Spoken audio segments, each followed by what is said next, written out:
안녕하세요. 저는 어릴 때 고아원에 버려져 일생을 쭉 고아로 자라왔어요. 고아에게 사회는 너무도 냉혹한 현실이더군요. 어릴 때 부릴 수 있는 어리광조차 용납해주지 않았죠. 그뿐이면 다행이게요. 성인이 채 되기도 전에 유일한 보금자리인 시설에서 내쳐지는 상황은 절망스러웠죠. 그렇다 한들 내일이 없는 것처럼 희망 없이 지낼 수도 없었어요. 삶은 현실인걸요. 이런 환경에서 자라면서 자연히 도끼가 생겼고 아이러니하게도 제 자산이 되었네요. 많지는 않았지만 자립 정착금으로 5평 남짓한 작은 집을 구했고 남은 돈으로는 학창 시절부터 쭉 구상해온 첫 사업에 과감히 투자했습니다. 우여곡절 많은 삶을 살면서 두려움이라고는 없었으니 가능했던 거죠. 모든 것이 힘겨웠고 첫 사업이기에 불안했지만 다행히도 빚에 허덕이는 힘든 역경 없이 차근히 성장해 나갔네요. 물론 시행착오도 수도 없이 겪었지만요. 그런 시행착오 끝에 30이 다 되어서야 사업은 안정적으로 자리를 잡았어요. 남편은 사업을 막 시작했을 때 뽑은 첫 직원이었어요. 배송과 물류 업무를 담당하는 직원이었는데 일머리가 좋아 남편에게 맡기는 업무가 점차 늘어갔죠. 자리 잡기 전까지 참 많이 의지했던 유일한 직원이었네요. 그래서였을까요? 어느 순간부터인가 공적인 기대는 점차 사적인 관심으로 변해가더라고요. 이런 마음을 알게 된 순간부터 불도저처럼 밀어붙였고 그 결과 남편은 연인이 되었네요. 그때는 이 남자를 놓치면 세상이 무너지는 것만 같았어요. 그런데 그런 남자가 결혼을 하자더군요. 경희야, 우리 곧 1주년이잖아. 연애 기간 1년이면 이제 딱 좋은 것 같다는 생각이 들어. 응? 대뜸 무슨 말이야. 설마 1년 연애했으니 연애 휴식기를 갖자. 뭐 이런 말을 하고 싶은 건 아니지? 그럼 나 너무 속상하고 슬픈데? 아니, 연애 휴식기가 아니라 연애는 그만 끝내자. 우리 이제 연애 말고 결혼하자. 내가 더 잘할게. 이 몇 마디가 왜 그리도 설레었는지 모르겠어요. 고백을 받자마자 시모에게 결혼 승낙을 받기 위해 인사를 갔네요. 시모의 첫인상은 그야말로 완벽했어요. 자상하면서도 또 소녀 같은 그런 분이었거든요. 그런 시모가 제 손을 부여잡고는 남편을 거둬줘서 고맙다고 어찌나 인사를 하던지. 사람 구실도 못하고 지내던 남편이라 걱정이 이만저만이 아니었는데 절 만나고부터 확 바뀌었다면서요. 그땐 반가운 마음에 인사치레를 그렇게 하는 거라 여겼죠. 그런 시모가 참 겸손한 사람처럼 느껴졌어요. 그렇기에 이런 사람들과 가족이 된다는 것이 외로이 살아온 제게 하늘이 주는 선물 같았네요. 경희 씨는 우리 집안의 귀한 사람이야. 내가 정말 딸보다 더 귀하게 대접할게요. 감사합니다. 말씀만으로도 가슴이 벅차요. 저도 부족함 없는 며느리가 되도록 노력할게요. 결혼은 나랑 하는데 왜 자기랑 엄마가 눈이 맞고 그래? 첫 만남인에도 죽이 척척 맞는 우리를 보며 남편은 너스레를 떨며 좋아했어요. 하지만 모순적이게도 이런 상황에 덜컥 겁이 나기도 했어요. 고아 출신을 아시고도 지금처럼 대해주실까? 하는 생각 때문이었죠. 결혼이라는 게 첫인상이 좋다고 모든 걸 인정받을 순 없는 거잖아요. 평생 숨길 수 있는 거라면 좋겠지만 어떻게 부모 없이 자랐다는 걸 숨길 수 있겠어요? 한참 좋은 시간을 나눈 뒤 돌아가기 전 큰 용기를 내어 솔직하게 털어놓았어요. 어머님, 그런데 제가 꼭 드릴 말씀이 있어요. 아마 이 이야기를 들으시면 제가 달리 보이실지도 몰라요. 달리 보일 게 뭐 있겠어? 편히 이야기해봐요.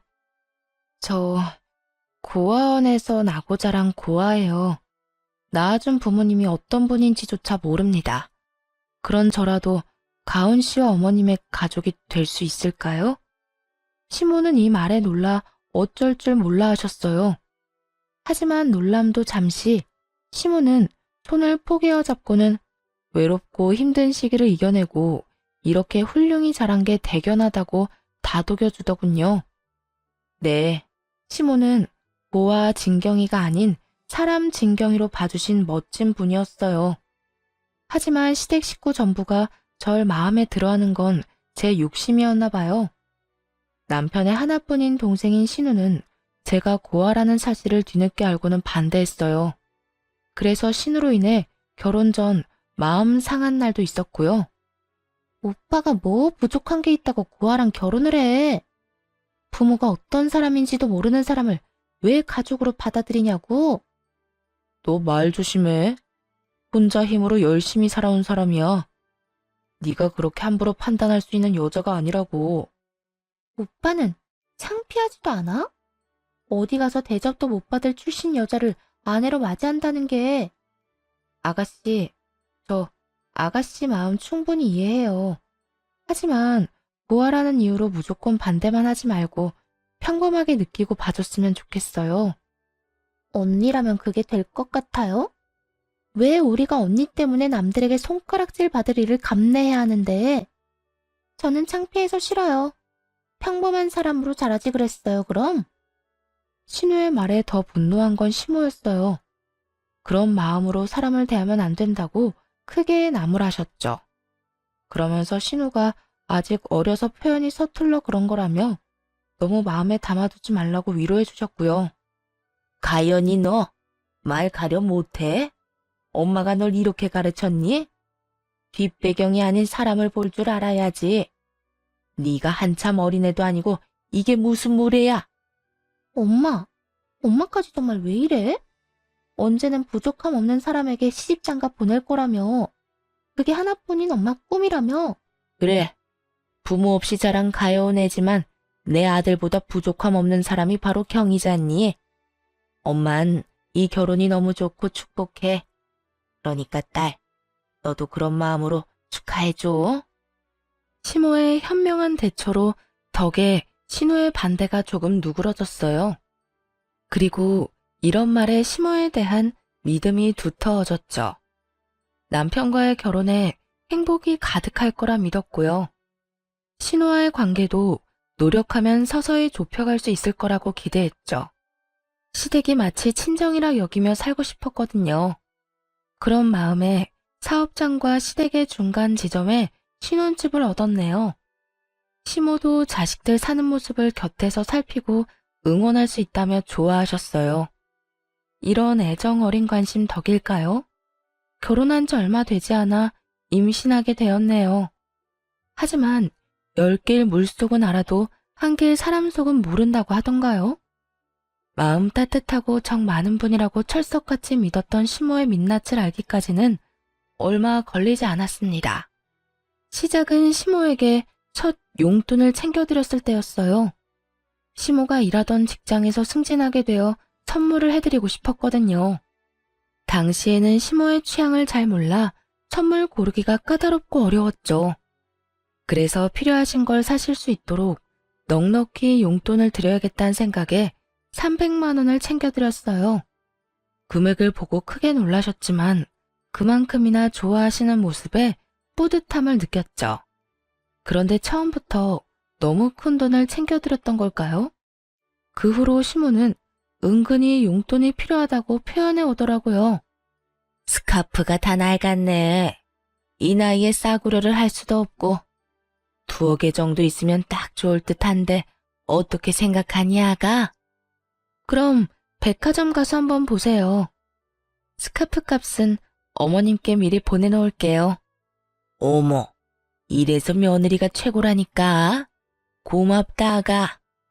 돈을 못 버는 것도 아니었고 가족들 아니면 열심히 번 돈을 누구한테 쓰겠나 싶은 마음에 시모가 필요하다 가지고 싶다 하는 건 모두 해드리려고 했었죠. 그런데 이런 생각이 불행의 서막일 줄은 꿈에도 몰랐습니다. 처음에는 부담되지 않았던 금액이 곧 치솟기 시작했으니 말이에요. 챙겨주기 시작한 지 두어 달쯤 후부터였어요. 백화점 팝업 매장에서 나름 알뜰하게 쇼핑하던 시모는 슬슬 백화점 명품관 상품에 눈독을 들이기 시작했죠. 거기다 남과 비교하며 대책 없이 쇼핑하려고 하더군요. 같이 일하는 직원이 이번에 샀다며 입고 온 코트가 너무 예쁜 거야. 그 옆에 서 있는데 얼마나 내가 후줄근해 보이던지. 이 나이에 그러면 되겠니? 그래서 말인데 나도 코트를 좀 샀으면 해. 아가, 부담되지 않게 500만 원 정도면 될 듯한데. 줄 거지? 네? 코트에 500만 원이요? 어머님, 저번 달에 걸칠 게 없다고 자켓 사셨잖아요. 어머, 얘, 자켓이랑 코트가 같아? 내가 딱 봐둔 게 있어서 그래. 코트가 500이면 거저자했니? 요번 계절엔 이게 마지막이야. 약속하마. 점점 해퍼지는 소비를 하는 시모가 답답했어요. 명품관은 고가의 상품을 질비한 곳이니 그 안에서는 저렴한 편일지 모르죠. 하지만 금액만 놓고 본다면 어떻게 500만 원을 저렴하다고 할 수 있나요? 그것도 본인 돈으로 사는 것도 아니고 아껴두기라도 한 것처럼 사달라고 하면서요. 점차 심해지는 상황을 더는 감당할 수 없다고 판단했어요. 그래서 시모에게 이런 식으로는 챙겨드릴 수 없다고 솔직하게 털어놓았죠. 어머님, 저요. 요즘은 너무 부담스러워요. 좋은 횟수도 커진 금액도 전부요. 내가 뭘 얼마나 달랬다고 벌써 이러니? 시모는 억울한 듯 말하더군요. 거기다 가여운 척까지 하면서요. 아가, 내가 네 덕 아니면 언제 또 이런 호사를 누려보겠어. 저도 어머님께 꼭 필요하다면 당연히 해드려야죠. 그런데 이런 식으로는 곤란해요. 돈 잘 버는 며느리 덕 좀 보려고 했는데 이게 널 힘들게 하는 일이다. 뭐 이런 거야? 어떻게 그런 말을. 너무 서운하구나. 서운하다는 시모의 말에 말문이 막혔어요. 잘 보이고 싶어서 노력했는데 돌아오는 게 고작 서운함이라뇨. 첫 단추를 잘못 끼웠다는 말을 이럴 때 쓰는 거겠죠. 지금이라도 상황을 바로잡기 위해 더 단호하게 말했어요. 시모는 기싸움이라고 여겼는지 코트는 포기 못하니 대신 금액을 낮추겠다더군요. 그런 시모에게 코트가 필요한 이유가 함께 일하는 분이 코트를 샀기 때문이라면 금액과는 상관없이 드릴 수 없다고 딱 잘랐어요. 그러자 시모는 역정을 내며 따지기 시작하더라고요. 그간 시모에게 드렸던 용돈을 적어둔 메모장을 시모에게 보여드리며 말했어요. 이걸 보고도 그런 말씀을 하실 수 있으세요? 1년이 채 되지 않는 기간 동안 드린 용돈이 직장인 연봉만큼이에요. 내가 그렇게 많이 썼을 리 있니? 네가 유세 떨려고 말도 안 되는 금액을 적어 놓은 건 아니고. 제가 왜 그런 짓을 해요?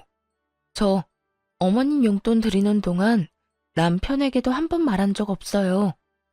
알리고 싶었으면 진작에 남편에게 말했겠죠. 참나, 돈 몇 푼으로 치사하게도 구네. 예, 돈도 잘 버는 애가 왜 이렇게 치졸하니? 치졸한 게 아니고 악착같이 살면서 버는 거예요. 앞으로는 용돈으로 매달 100만 원씩 챙겨드릴게요. 필요한 게 있으시면 그 돈 모아서 직접 사세요. 이마저도 싫다고 하시면 그간 드렸던 용돈 기록 남편에게 다 알릴 거고요. 용돈을 매달 드린다고 했는데도 뭐가 그리 불만인지 시모는 그날부터 태도가 확 돌변했어요. 매달 드리기로 한 용돈을 드리는 날마저도 비꼬며 비아냥대기 일쑤였죠. 세상 참 좋아졌어. 보아가 사장도 돼서 시부모 용돈을 100만 원씩이나 주고 말이야. 이 눈치 없는 남편은 그런 말을 듣고도 바보 같은 소리를 하더군요. 진짜? 엄마는 좋겠다. 며느리가 용돈을 그렇게나 주고. 경희가 나 대신 엄마한테 효도하네. 효도는 무슨 당연한 거지. 이런 걸로 효도라고 하면 내 주변 친구들은 호강에 겨웠게. 시모의 바뀐 태도에 가끔 시댁에 갈 때면 여간 불편한 게 아니었어요. 시모도 전처럼 살갑지 않으니 좌불안석이었죠. 이 모습을 다 지켜본 신우는 한동안 잠잠하더니 시모와 합세에 괴롭히기 시작했어요. 고아 출신을 운운하며 버릇없이 굴기까지 했고요. 날이 갈수록 심해지는 괄시에 시댁에는 차츰 거리를 두었어요. 하지만 어디 그게 뜻대로만 되나요? 어느 날부터인가 아무도 없을 때 신우가 찾아오는 일이 있었어요. 현관 암호를 어떻게 알았는지 집안까지 들어와서는 허락도 없이 제 명품백에 손을 댔나 보더라고요. 홈캠에 찍힌 신우의 모습에 처음엔 정말 기함했더랬죠. 나중에 전후 사정을 들어보니 남편이 현관 비밀번호를 알려준 거더라고요. 버젓이 제 가방을 사용한 것도 모자라 일부러 사용한 티를 팍팍 내려고 한 건지 쓰레기를 담은 채로 가방을 바닥에 아무렇게나 던져놓았더군요. 그 후에 심지어는 명품백을 잃어버리는 일도 있었고요. 신우는 백을 잃어버리고 온 날 이실직고 하긴 했어요. 하지만 뻔뻔한 태도에 화가 치밀어 참을 수 없었네요. 언니, 미니백 말이에요. 내가 엊그제썼는데 잃어버렸지 뭐야? 아가씨, 빌려간 걸 잃어버리면 어떡해 해요. 제가 아끼는 백인 걸 알았잖아요. 어쩔 수 없었어. 내 패션엔 그게 딱이었단 말이야. 그런데 왜 그렇게 화가 났어요? 왜 화났냐니요. 지금 이 상황에서 침착한 게 더 이상한 거죠. 에이, 언니는 돈 잘 버니까 그깟 명품백쯤은 당장 살 수 있잖아요. 내 마음에도 쏙 들었던 거니까 같은 디자인으로 사다나요? 이렇게 뻔뻔히 구는 신우를 더는 두고 볼 수 없겠더라고요. 그래서 그간 고아라며 비꼬던 것까지 일컬어 주의를 주었어요. 아가씨, 정말 너무한 거 아니에요? 그렇게 저더러 고아 하면서 못되게 군 것도 그렇고 제 가방을 허락 없이 쓰다 잃어버려 놓고도 사과는커녕 사놓으라고요. 왜 이래요? 제가 틀린 말 한 것도 아닌데. 고아라서 고아라고 한 게 문제될 것도 아니고 새언니가 가난한 것도 아닌데 가방이야 다시 사면 그만이잖아요. 아가씨, 남의 가방을 잃어버렸으면 사과를 먼저 해야죠. 그리고 제 출신이야 어쨌든 지금의 아가씨의 윗사람이에요. 버릇없이 굴지 말라고 말하는 거예요, 지금. 앞으로는 예의 갖춰요. 신우를 따라 집에 왔던 시무는 이 대화를 들었나 보더군요. 그리고 모든 상황을 알고 있음에도 신우가 아닌 저를 나무랐습니다. 듣자 하니 내가 말을 안 할 수가 없구나. 예, 내 딸이 틀린 말 했냐?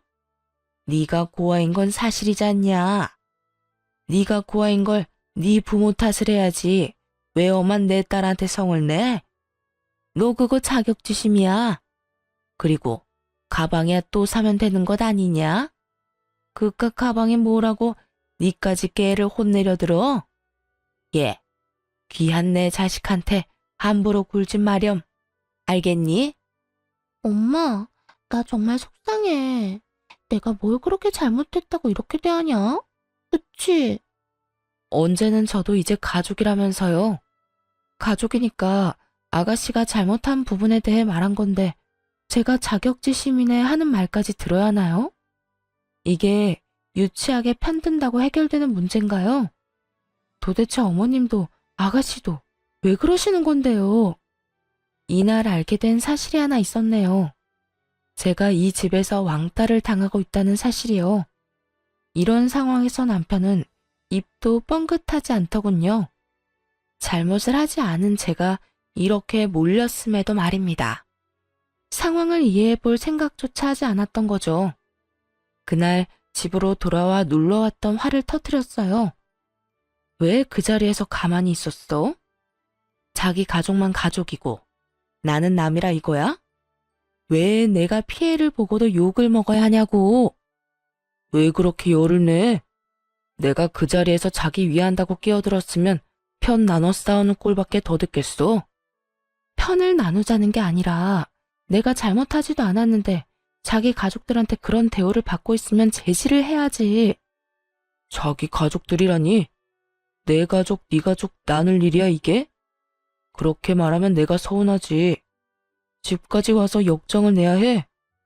아, 내가 제대로 주의 주고 당부할 테니까 그만 기분 풀어.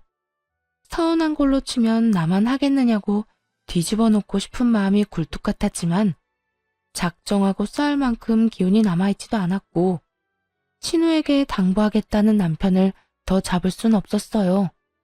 그 일 이후로는 시댁 식구와 거리를 두며 지냈죠. 일에 집중하며 바쁜 날을 보내니 시댁 식구와 함께할 시간이 현저히 줄기도 했고요. 그렇게 지내는 사이 첫 아이를 출산하게 되었네요.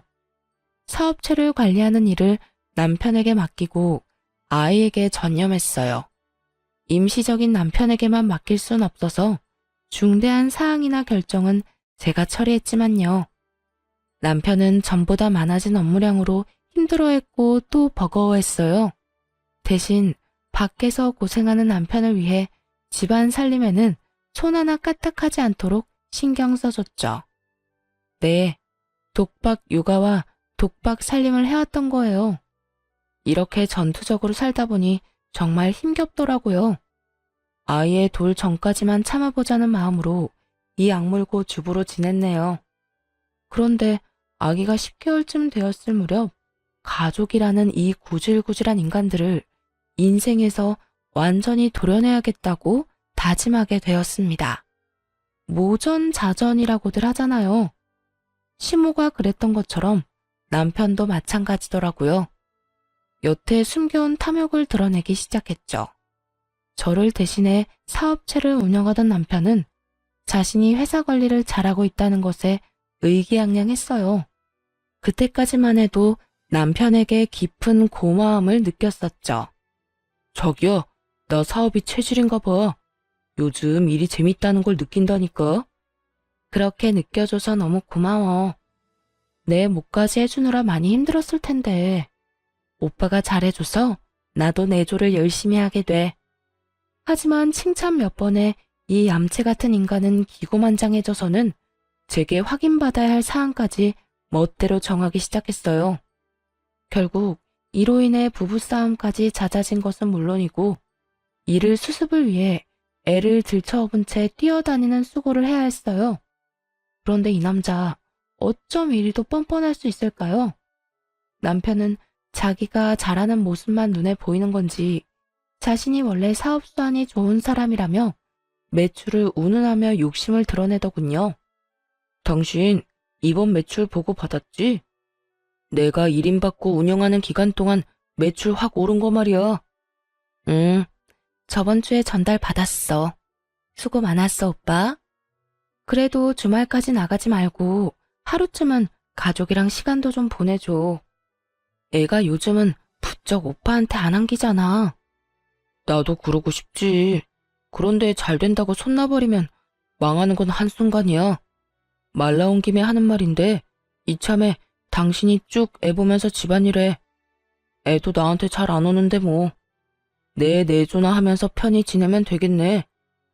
회사도 회사 직원들도 그 편이 훨씬 좋잖아. 사장이라고는 해도 당장 일 못하는 당신보다 소원 좋은 애가 나을 것 뻔하고. 이게 무슨 말 같지도 않은 소린가요? 짐작은 하고 있었지만 이렇게 직접 들으니 황당하기 그지없더군요. 눈 한 번 깜빡이지 않고 주접떠는 남편의 모습에 기가 찼어요. 매출이 왜 높아졌는지 그 이유를 정말 몰라? 무슨 말도 안 되는 소리를 그리 정성스럽게 해. 어이가 없네. 착각하지 마. 당신이 능력이 좋아서 끌어올린 매출 아니거든. 그리고 애가 평생 젖먹이도 아닌데 내가 애만 끼고 있을 건 또 뭐야? 정 니일 내일 선 긋고 싶은 거면 앞으로 당신이 주부로 지내면 되겠네. 넌 무슨 말을 그따위로 해? 내가 그간 노력한 수고를 그렇게 무시하고 싶냐? 회사에 도움되는 건 나야. 회사를 차리기만 했지 네가 한 게 뭐냐? 이만큼 키워놓은 건 전부 내 노고잖아. 그렇게 자신만만하면 내 밑에서 일하지 말고 당신 일을 차려서 하지 그랬어? 그럴 배포도 없으면서 이제와 무슨 헛소리야. 그래서 지금이라도 잘해보겠다잖아. 그런데 아내라는 사람이 이리 해방 놓으면 되겠냐? 나한테 회사 넘기면 엄마나 동생도 널 구하라고 깔보는 짓도 안 할 거 아냐. 되려 너한테 고마움을 느끼고 잘해주겠지. 넌 사업하던 애가 그런 계산도 안 돼? 이게 다 전부 너한테 좋은 일이라는 걸 왜 몰라? 이 무슨 어린애 말장난 같은 소리인가요? 모든 청춘을 쏟아부어 읽어온 제 이름의 사업체에 낯짝 두꺼운 인간이 숟가락만 얹으려는 거면서 말이죠. 마치 자기가 다 이뤄낸 성과인 것처럼 말하는 것도 우스운데 자기 가족을 들먹이며 이제라도 이쁨 받으려면 사업을 넘겨주라뇨? 이러려고 제 모든 걸 걸고 키운 사업이 아닌데 말입니다. 경솔하게 나불거리는 남편의 주둥이에 화가 솟구쳤어요. 당장이라도 이 인간의 머리채를 잡고 싶은 심정이었죠. 본때를 보여줘야겠다는 생각에 집안을 엎으려던 그 순간 도어락 소리가 들리더니 현관이 덜컥 열리더군요. 자칭 제 가족이라는 그 인간들이 집 안으로 들어온 거였죠. 갑작스러운 시댁 식구의 등장에 난리치려던 걸 멈추었어요. 어머님, 아가씨, 갑자기 연락도 없이 집에는 무슨 일이세요? 내가 불렀어. 타이밍 딱 맞춰 잘 왔네. 갑자기 그게 무슨 말이야? 나한테 언질도 없었잖아.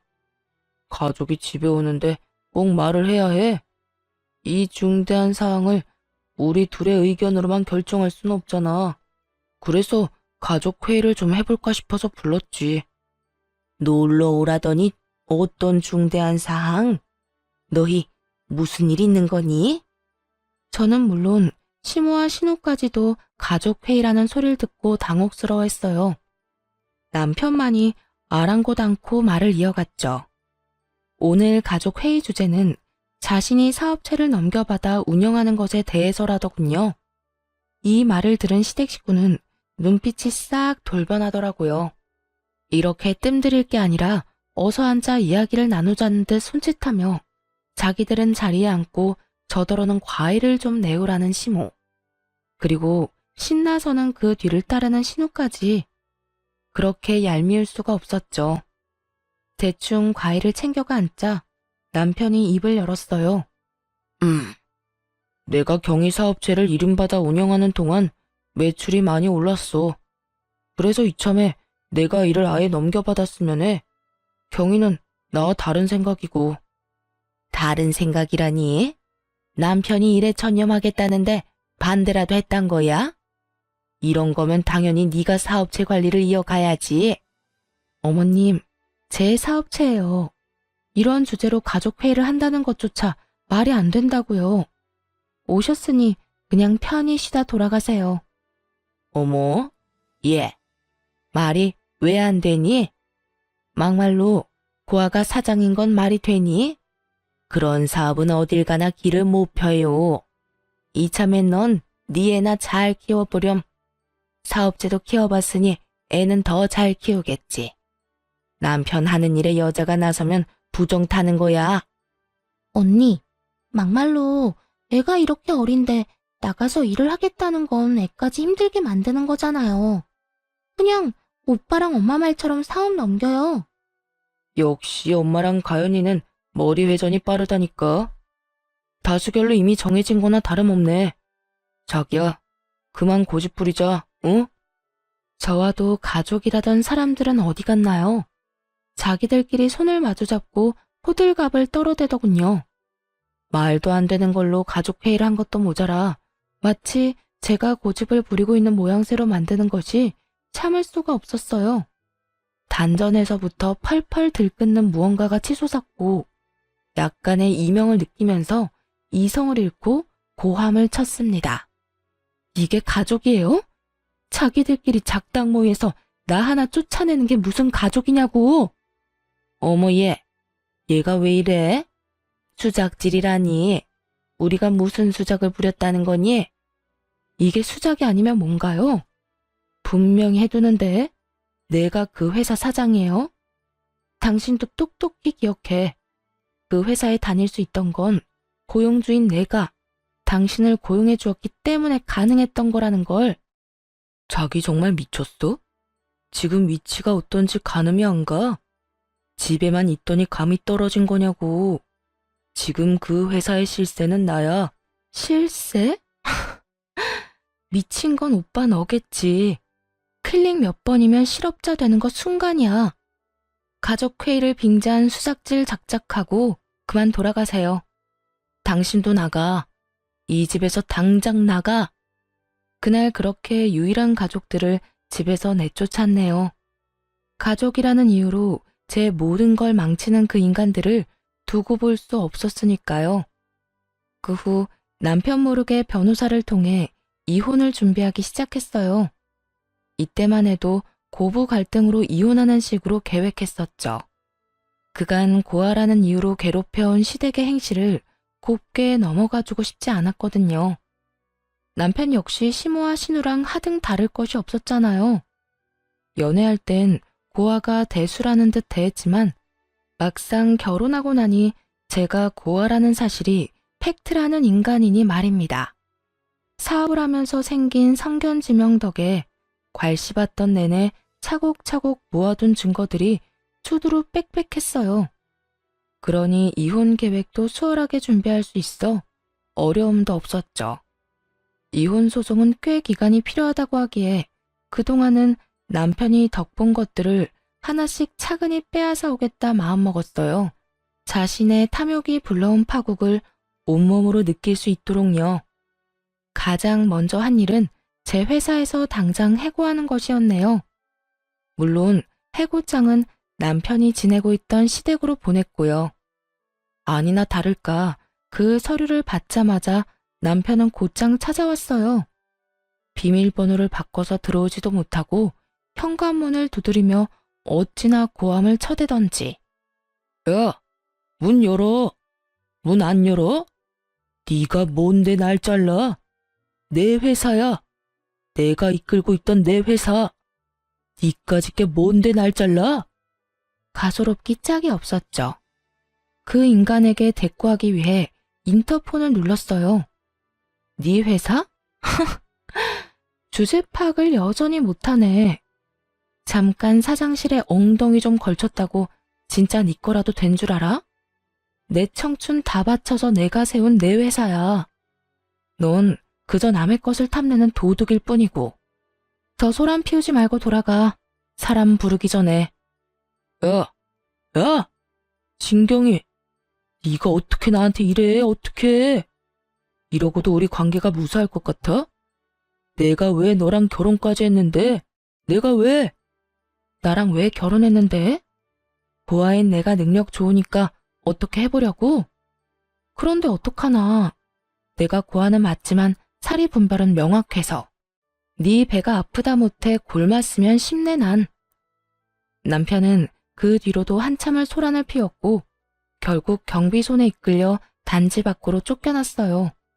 그 모습을 베란다에서 지켜보는데 속이 다 시원했네요. 그리고 남편이 회사에 가 난리를 칠 걸 우려해서 모든 직원에게 일주일 휴가를 주었어요. 일주일 후 직원들 출근에 맞춰 회사에 복직했죠.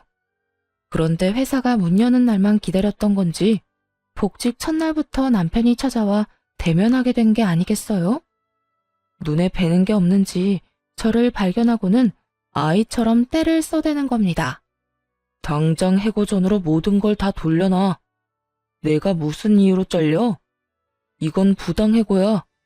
노동청에 신고하기 전에 원래대로 돌려놓으라고. 그리고 다시 생각해봐. 아니, 제발 좀 내 말대로 좀 해. 내가 왜 그래야 하는데? 정말 끝까지 이럴 거야, 너? 보아라, 나랑 쪽내면 갈 곳 잃은 유기견 신세야. 몰라? 가족 울타리에 속해서 살고 싶으면 자존심 작작 부려. 그 나이에 여태 위치 파악도 안 되면 어떡해? 남편은 날이 선 눈빛을 하고는 잡아먹을 듯 노려보더군요. 하지만 고작 그 정도로 주눅이 들 제가 아닌걸요. 저는 그런 남편에게 눈 하나 깜빡하지 않았어요. 그런 모습이 더 남편을 자극했던 건지 갑자기 멱살을 잡더군요. 태어난 것 자체가 죄라 부모한테 버려진 년을 돈 많은 거 하나 보고 걷어줬더니 이렇게 내 뒤통수를 쳐? 이래서 천한 신분인 것들은 상종하면 안 되는 거야. 너처럼 은혜를 원수로 갚으니까. 모욕적인 말을 쏟아내기 무섭게 우리에게 다가온 한 중년 여성으로 인해 마찰음과 함께 남편의 고개가 돌아갔습니다. 남편은 그 힘 때문에 제 멱살을 잡고 있던 손까지 놓치며 휘청거렸죠. 그 여성은 벙친 남편을 향해 삿대질까지 해대며 분개했어요. 한낱 벌레만도 못한 너 따위가 뭔데 내 딸을 함부로 대해? 네가 뭔데? 내 딸 인생엔 그 누구도 관여할 수 없어. 그게 부모인 나라고 해도. 그런데 감히 니깎게 내 딸을 모욕한 것도 모자라 멱살까지 잡아? 누구세요? 진경이, 이 사람 누구야? 누군데 내 뺨을 갈기는데? 나? 내 딸한테 빌붙는 쓰레기 치우러 온 사람이다. 왜? 앞에서 말한 것처럼 저는 부모 얼굴도 모르고 자랐어요. 그랬죠. 그런데 기적처럼 1년 전 저를 버린 엄마와 연락이 닿은 일이 있었거든요. 물론 처음엔 믿지 못했어요. 아니, 믿고 싶지 않았습니다. 나를 등진 부모와 마주한다는 건 평생을 홀로 자라온 외로움보다 더 두렵게 느껴졌으니까요. 하지만 버린 이유는 궁금하더군요. 몇 날 며칠을 연락해 딱 한 번만 만나고 싶다고 애원하는 엄마의 모습에 스스로 여러 핑계를 대며 만나러 갔었죠. 그때 왜 버려질 수밖에 없었는지 그 이유에 대해 전부 알게 되었고요. 사실 널 혼전 임신으로 가지게 됐었어. 그래서 미련한 내가 널 지킬 힘이 없었다. 엄격한 집안이라 혼전 임신 자체를 용납하지 못했으니까 말이야. 물론 네 친아빠와도 결혼은커녕 강제 이별까지 하게 됐었어.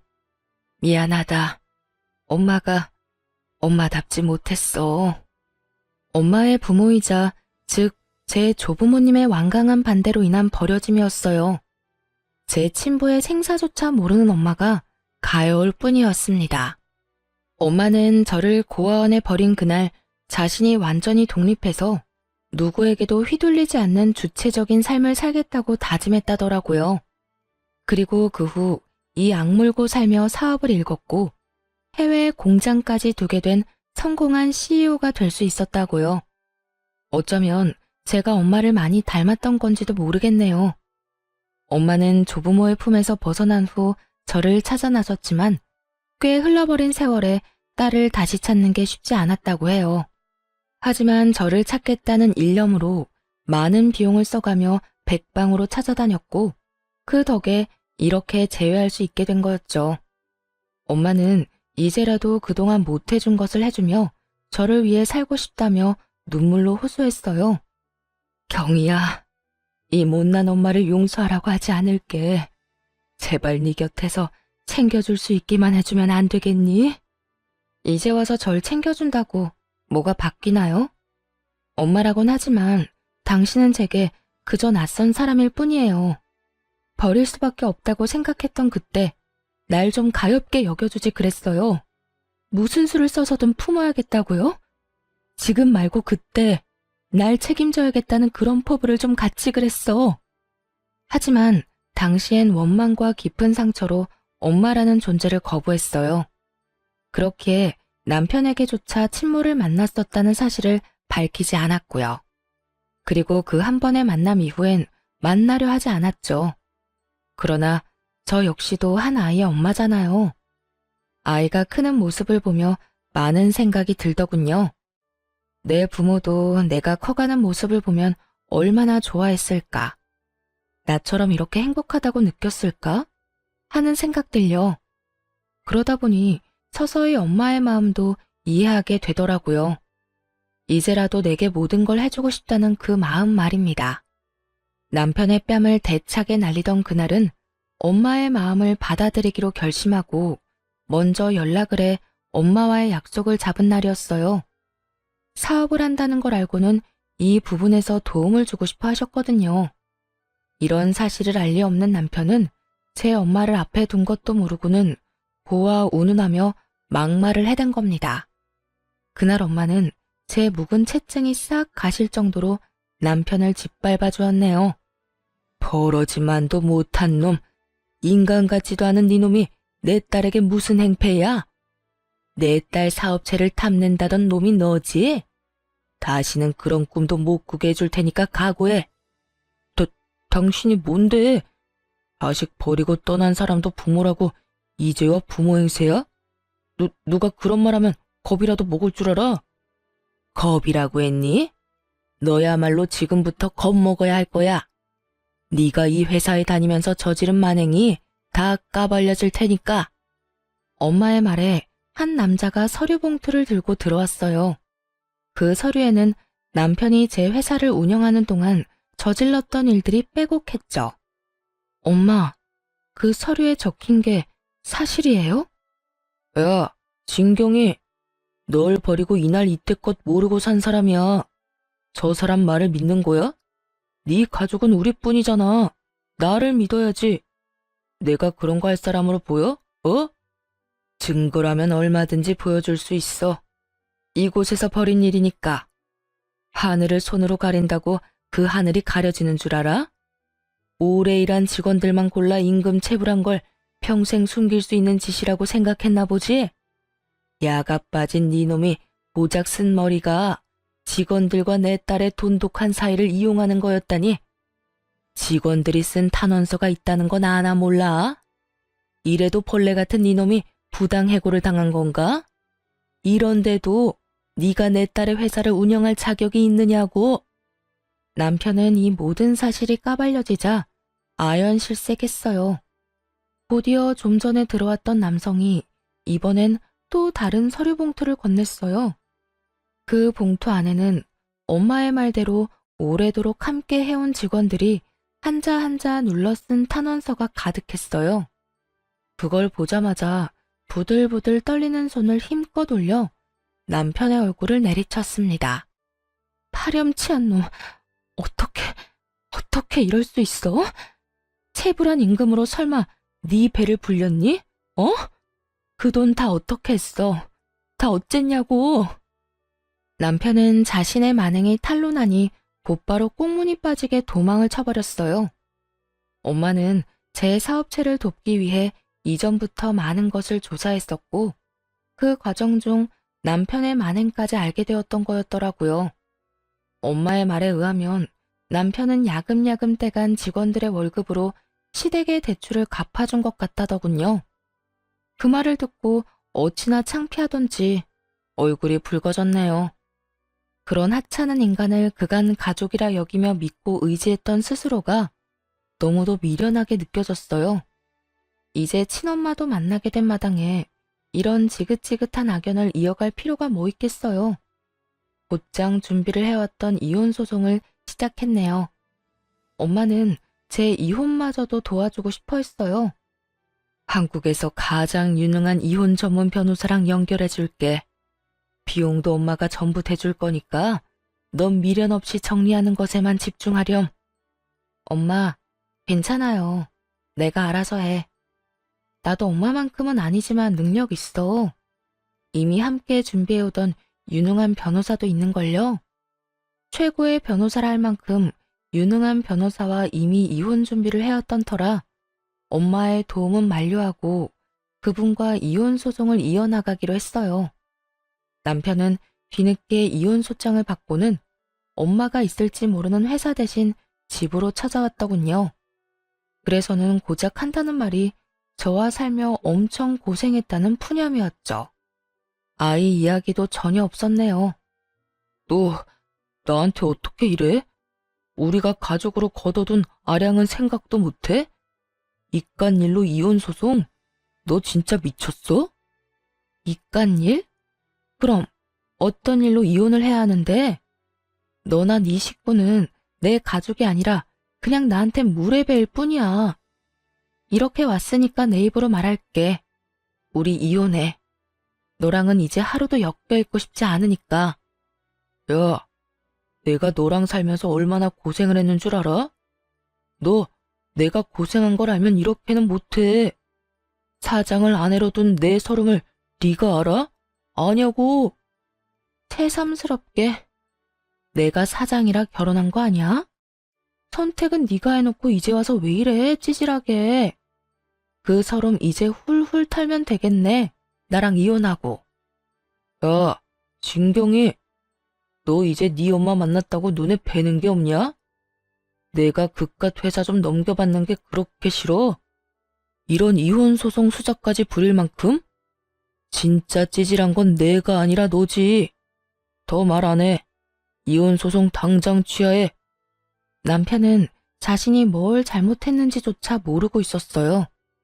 이혼하면 그간 누렸던 것들을 못 누릴까 그게 염려되어 난리를 쳐대는 것 같았죠. 이혼 소송 취하하라며 뻔뻔하게 나오는 남편을 보고 있자니 내 돈이 아쉽긴 했나 보네 하는 생각이 들더군요.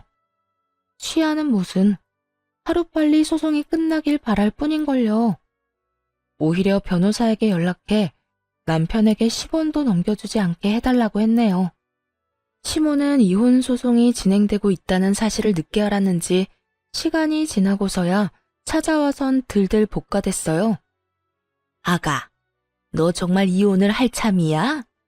네가 정말 정신이 나간 거니? 고아인 네가 우리 아들을 버린다는 게 말이나 되냐? 응? 그래, 새언니, 진짜 이성적으로 생각을 좀 해봐. 우리같이 고아인 언니를 받아줄 사람이 또 어딨어?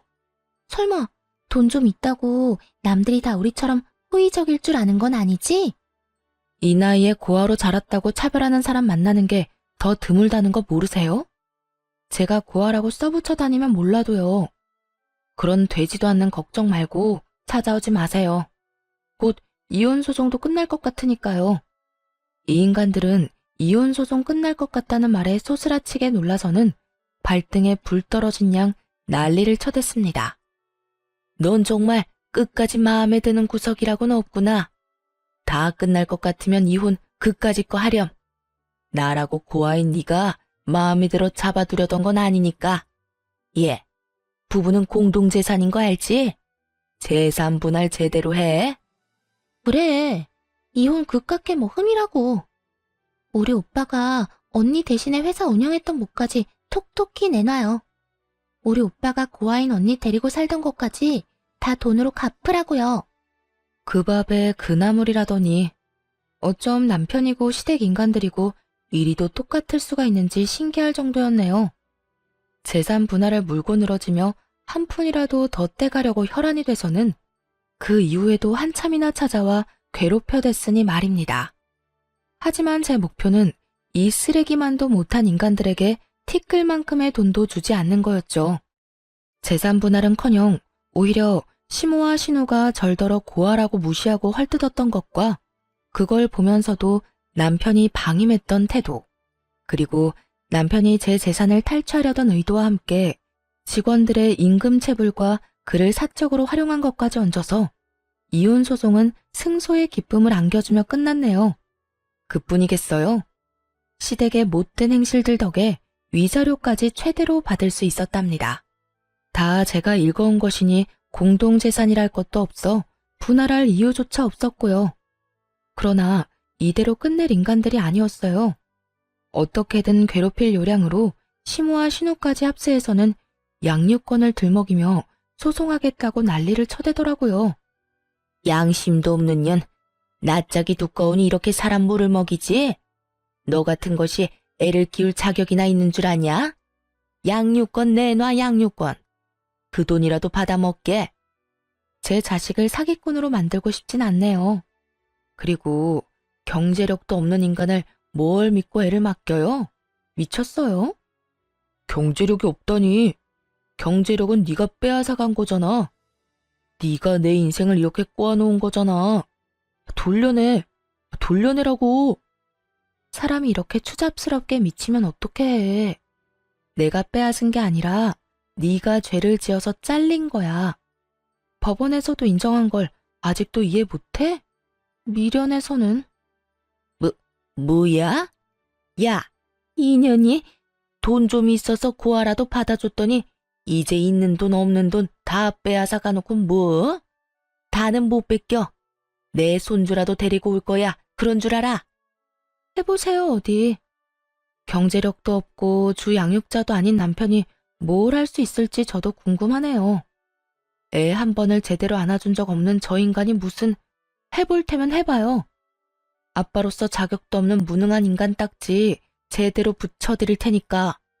전 시무는 지 아들의 무능함은 전부 제가 만든 거라며 무섭고 독한 년이라고 한참 욕을 퍼붓고는 이를 바득바득 갈면서 남편을 데리고 돌아갔어요.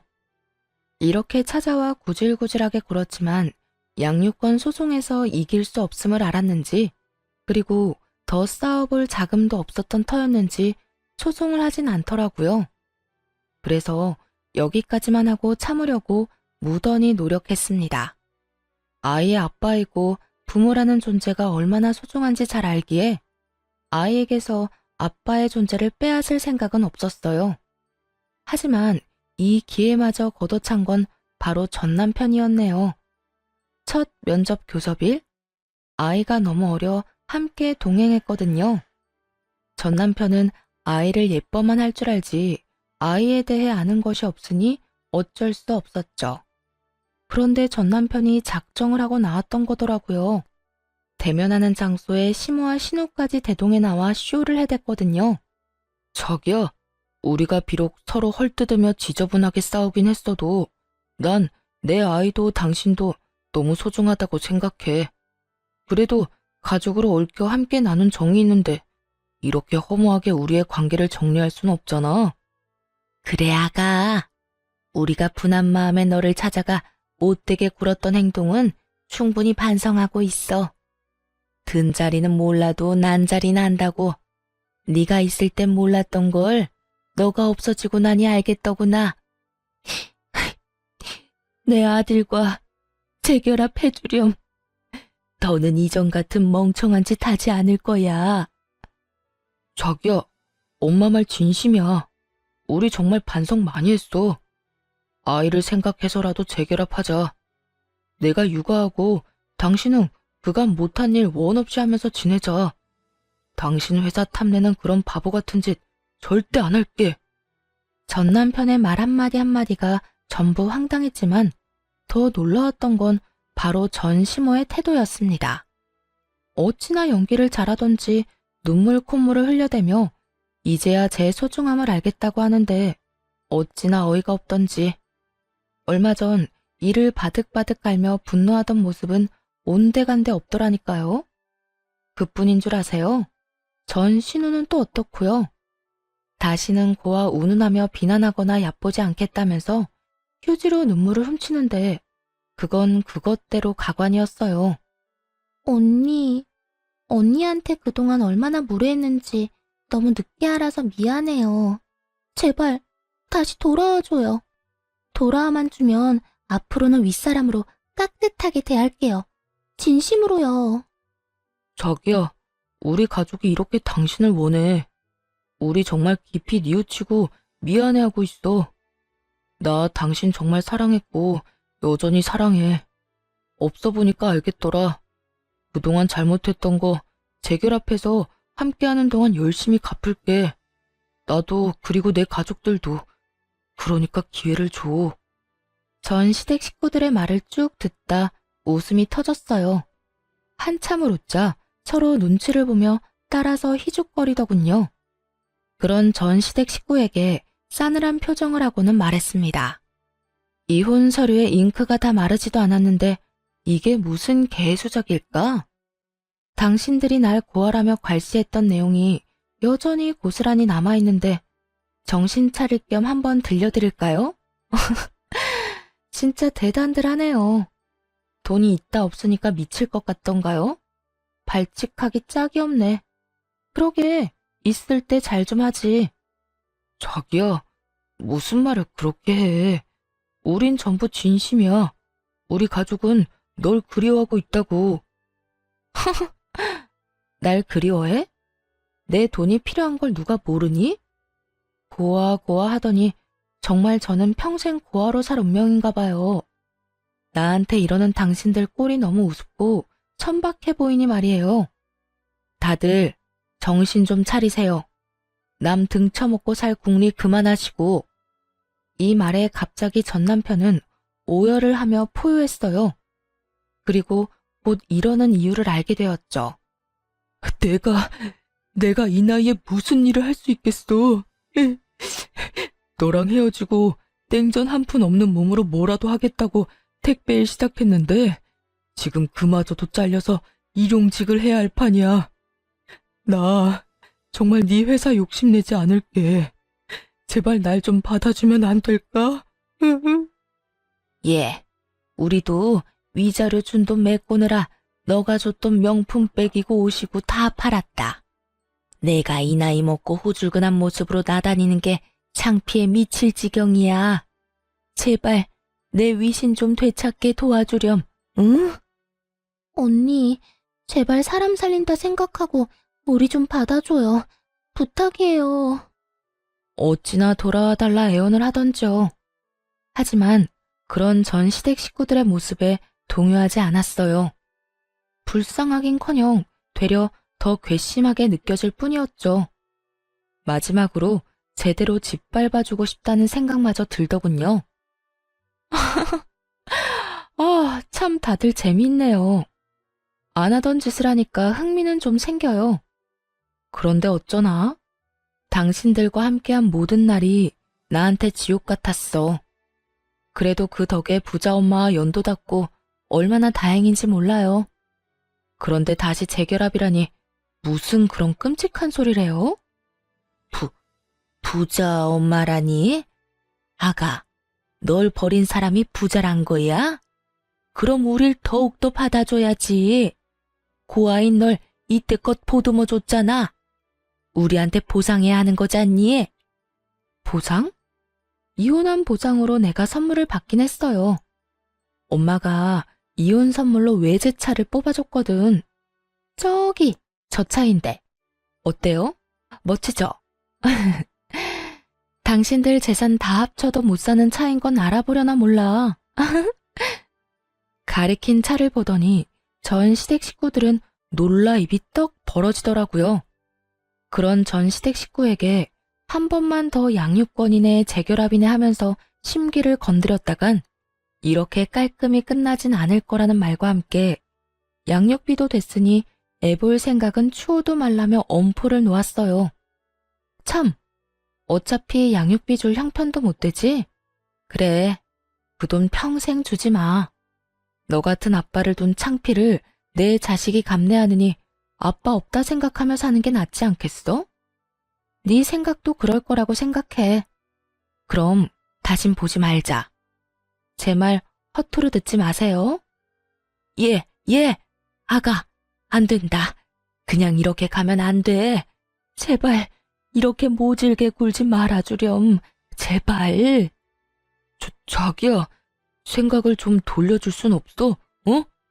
그래도 우리 애인데 이게 무슨 말도 안 되는 소리야. 제발 좀 우릴 가엽게 여겨줄 순 없는 거야? 우리 좀 받아주라, 좀. 아이를 안고 그곳을 나가는 그 순간까지도 전 시댁 식구와 전 남편은 바짓가랑이라도 붙잡을 태세로 쫓아나왔어요. 하지만 깡그리 무시한 채 멋들어지게 외제차를 몰며 돌아왔답니다. 사이드미러에 비친 전 시댁 식구의 모습은 그야말로 통쾌하기 짝이 없었네요. 제 차를 주차했던 자리에 그대로 주저앉아 깡을 치며 울던 모습을 마지막으로 그렇게 전 남편과 전 시댁 식구와는 깨끗이 끝이 났네요. 지금은 인생을 충분히 즐기며 살아가고 있어요. 아이도 꽤 자라 어린이집을 다니며 행복한 나날을 보내고 있답니다. 물론 사업에 열중하느라 눈코 뜰 새 없이 바쁜 날의 연속이지만 그럼에도 육아 역시 놓지 않고 충실히 해내고 있어요. 친엄마와는 자주는 아니지만 종종 연락하고 지내고요. 한국에 들어올 때면 하나뿐인 손주라며 그리도 챙기세요. 제게 주지 못했던 사랑을 제 아이에게나마 모두 베풀 거라더니 지금껏 그 말씀을 지켜주고 계시네요. 손주를 보고 싶다고 해외에 나가 있는 동안에도 매일같이 영상통화를 하며 애정을 보여주시고요. 아이가 아빠의 빈자리를 느끼면 어쩌나 하는 고민도 있었지만 친엄마와 제 노력을 알아주는 건지 씩씩하고 명랑하게 자라주고 있어요. 이렇게 이혼 후 워킹맘으로서 씩씩히 해내고 있네요. 이혼을 통해 탐욕이 얼마나 무서운 건지 알게 되었던 것 같아요. 욕심이 눈을 가렸을 때 닥치는 위기는 참 위험한 거라는 것도요. 제 것에 충실하고 열심히 하는 것만큼 안정적이고 보람찬 것도 없다고 생각해요. 그래서 모든 열정을 제 삶에 쏟게 되네요. 앞으로도 지금처럼 저와 제 아이에 집중하며 우리 가정의 행복을 위해 살려고요. 한부모 가정이기는 해도 아이에게 그늘이 생기지 않도록 모든 사랑을 다 줄 생각이네요. 그렇게 소중한 제 아이와 저 자신을 지킬 거예요. 사연을 들어주신 많은 분께 감사한 마음 전하며 이만 마칩니다. 좋은 날